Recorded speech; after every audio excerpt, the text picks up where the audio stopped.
na yung kauna-una niyong presidente na nanggaling sa Mindanao ay trinaidor ng kapwa nating Pilipino at doon sinorender sa ibang bansa. Yun nga, yung apela ko sa inyo, daanin natin sa mapayapa at sa demokrasyang paraan. Ipakita ninyo na united tayo at ang ating boses maririnig sa buong Pilipinas sa Mayo 2025. Ang kapatid nyo na taga Negros, no? Ako yon, ang isa ka Ilonggo, ang aking kinampihan noong 2014 hanggang 2016, kumampi ako sa Mindanao. Kahit po kinukutya ako, pinagtatawanan sa aking sariling lugar. Kasi sabi nila, bakit yung tinutulungan mo taga Mindanao?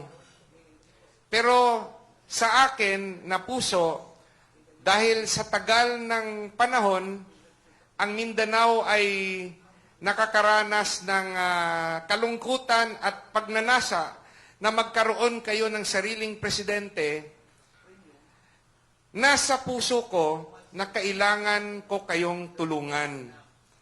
So, kahit anong sabihin ng aking mga kababayan nung umpisa, nagdesisyon ako noon na tulungan ang Mindanao magkaroon ng unang presidente at nangyari yon sa kay Mayor Duterte. Ngayon naman, nalulungkot rin ako dahil ang kauna-unang presidente ng Mindanao ay hinuli ng kapwa Pilipino at sinurrender ng rehimeng Marcos doon sa Netherlands.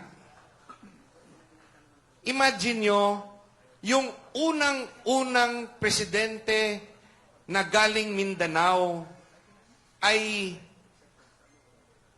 dinala sa ibang bansa at doon lilitisin sa kanyang nagawa dito sa sarili nating bansa.